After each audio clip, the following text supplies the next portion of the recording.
in the chambers of the House of Burgesses. In 1705, the people of the Virginia colony gathered here to take on the extraordinary task of governing themselves.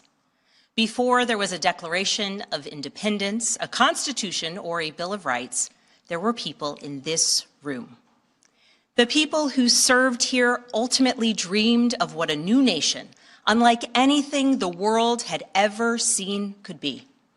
The United States was founded on the idea that ordinary people could reject the unacceptable excesses of poor leadership, band together to demand better of their government, and create a nation that would be an example for the world. And this year, as we celebrate 250 years since America declared our independence from tyranny, I can think of no better place to speak to you as we reflect on the current state of our union. Tonight, as we watched our nation's lawmakers gather for a joint session of Congress, we did not hear the truth from our president. So let's speak plainly and honestly. And let me ask you, the American people watching at home, 3 questions. Is the president working to make life more affordable for you and your family? Is the president working to keep Americans safe both at home and abroad? Is the president working for you?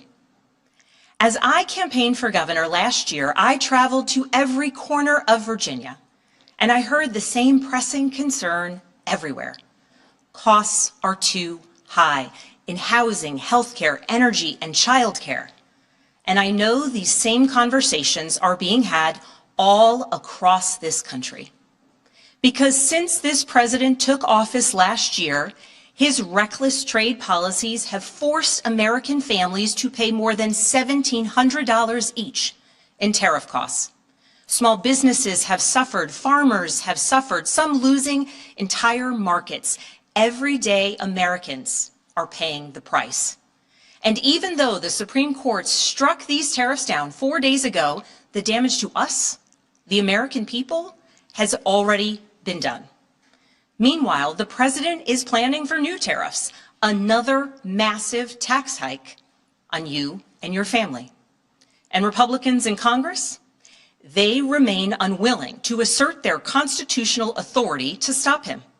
They're making your life harder. They're making your life more expensive. They're even making it more difficult to see a doctor. Rural health clinics in Virginia and across the country are already closing their doors thanks to the so-called One Big Beautiful Bill, championed by the president and Republicans in Congress.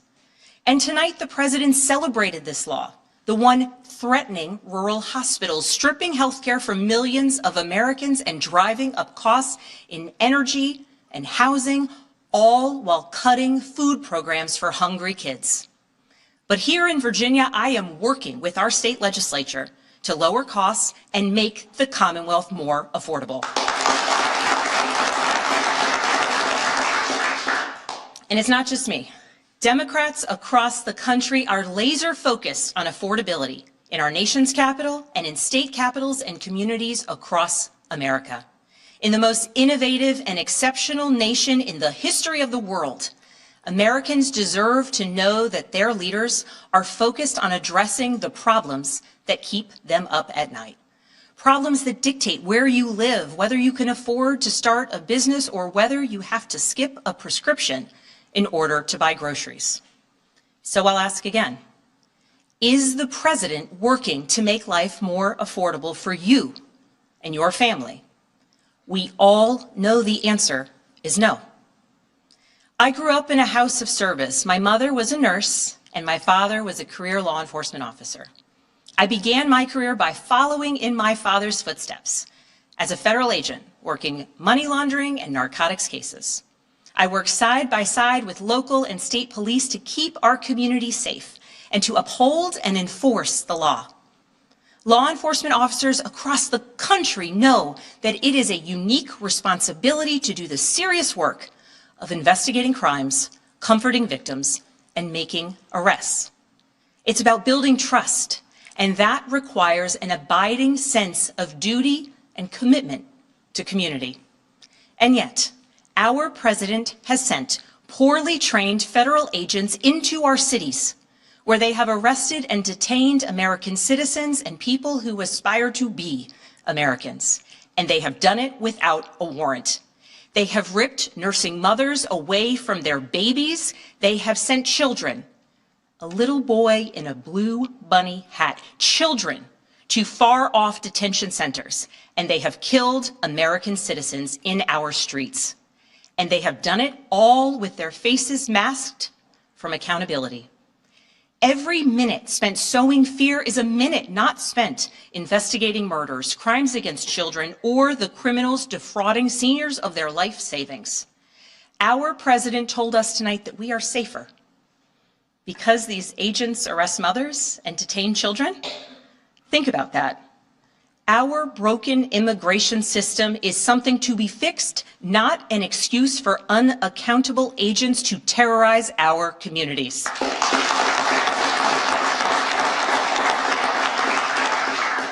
After working in law enforcement, I continued my career of service as a CIA officer, working undercover to protect the United States and our allies from global threats, terrorism, nuclear weapons, and the aggression of adversarial nations around the globe. But as the president spoke of his perceived successes tonight, he continues to cede economic power and technological strength to Russia, bow down to China, bow down to a Russian dictator, and make plans for war with Iran.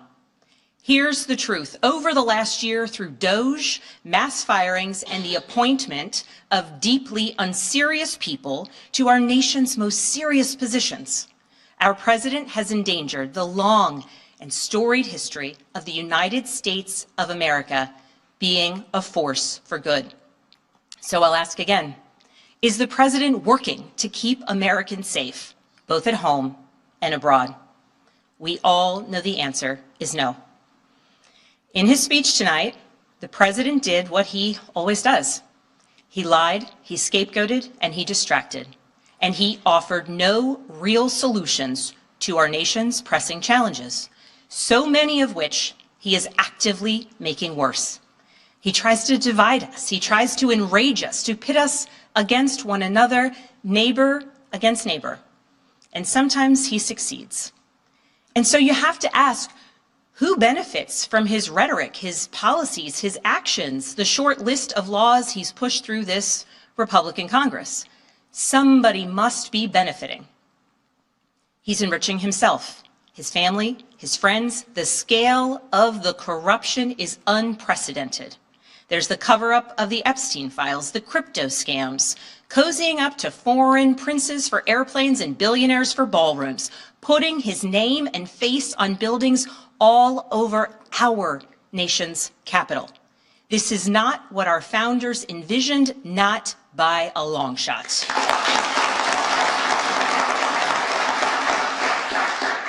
So I'll ask again, is the president working for you? We all know the answer is no. But here's the special thing about America.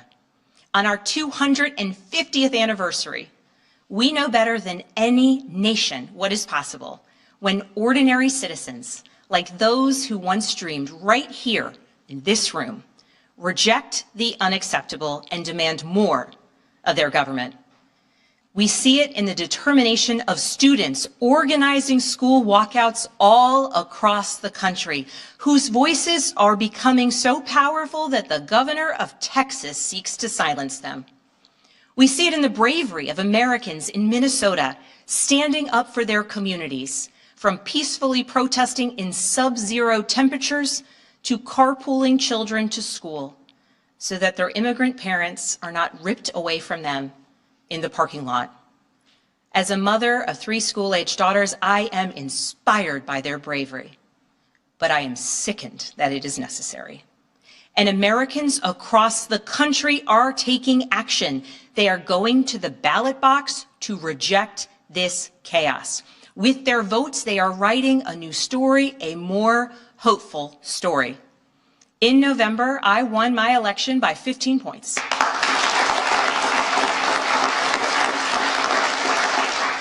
and we won 13 new seats in our state legislature. Because voters decided they wanted something different.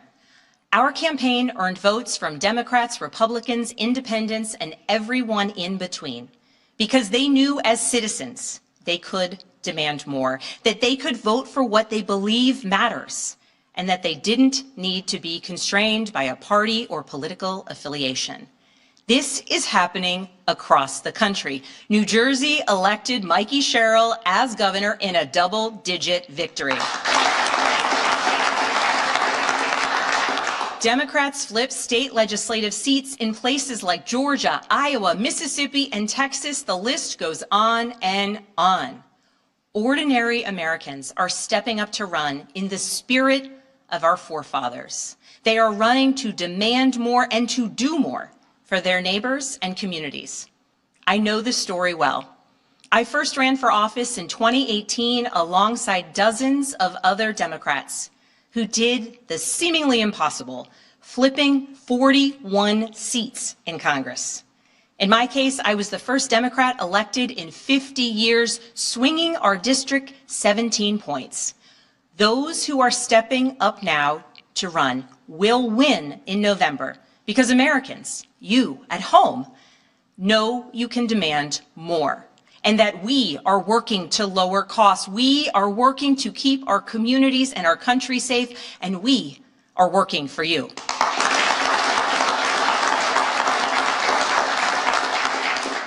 In his farewell address, George Washington warned us about the possibility of, quote, cunning, ambitious, and unprincipled men rising to power. But he also encouraged us, all Americans, to unite in a common cause, to move this nation forward. That is our charge once more, and that is what we are seeing across the country. It is deeply American and patriotic to do so, and it is how we ensure that the state of our union remains strong, not just this year, but for the next 250 years as well, because we, the people, have the power to make change, the power to stand up for what is right, the power to demand more of our nation.